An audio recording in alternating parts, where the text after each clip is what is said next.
शादी या समझौता। कोमल अपने माता पिता की इकलौती संतान थी जो बहुत नाजों से पली बड़ी थी। कोमल पढ़ाई में भी एक होनहार छात्रा थी। कोमल का सपना था पीएचडी करने का, जिससे वह अपने नाम के आगे डॉक्टर लगा सके। कोमल अपने घर से दूर जाकर दूसरे शहर में नेट के एग्ज़ाम की तैयारी करने में लग गई। कोमल दिन रात पढ़ाई में लगी रहती और एग्ज़ाम भी अच्छे से दिया। कोमल के नेट का पेपर देने के कुछ दिन बाद ही उसके पापा ने उसकी शादी तय कर दी थी। नेट का रिजल्ट आया उससे पहले ही कोमल की शादी भी हो गई।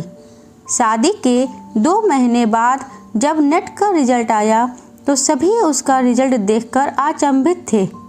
कोमल के चेहरे पर खुशी की लहर दौड़ पड़ी और उसकी आंखों में खुशी के आंसू आ गए। कोमल ने नेट का पेपर न सिर्फ पास किया बल्कि पूरे भारत में वह 7वें स्थान पर थी। ससुराल और मायके दोनों जगह एकदम खुशी का माहौल था। कोमल के ससुर चाहते थे कि अब वह जॉब करे, पर कोमल का सपना आगे पढ़ाई करने का था।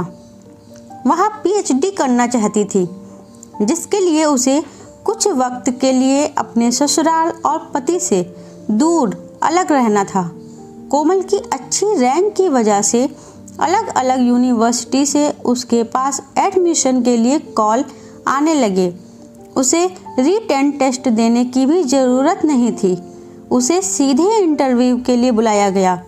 कोमल की खुशियाँ ज़्यादा नहीं रही और उसके ससुर ने सारी उम्मीदों पर पानी फेर दिया।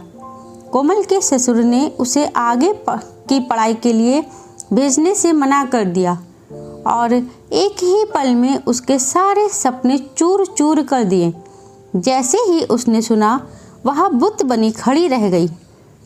कोमल ने सपने में भी नहीं सोचा था कि उसके साथ ऐसा कुछ होगा। जब यह बात कोमल के पापा को पता लगी, वो तुरंत कोमल के ससुर से मिलने उनके घर गए। कोमल के पापा इस बात से बहुत क्रोधित थे और बहुत समझाने पर भी जब कोमल के ससुर नहीं माने तो उन्होंने कोमल को अपने साथ लाने का फैसला किया। कोमल के पापा ने कहा, यदि आप लोग कोमल को आगे बढ़ने से रोकते हैं तो मैं उसे अपने साथ ले जाऊंगा और वहीं से वह आगे की पढ़ाई करेगी।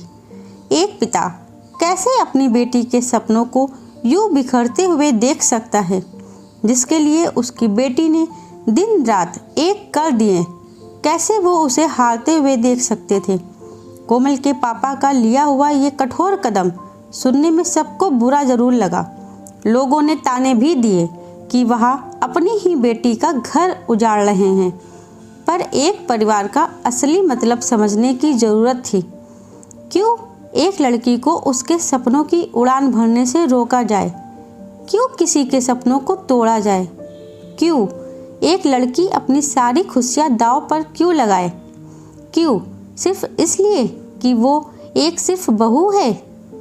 दोस्तों, उम्मीद करती हूँ आपको हमारी कहानी ज़रूर पसंद आई होगी। धन्यवाद दोस्तों।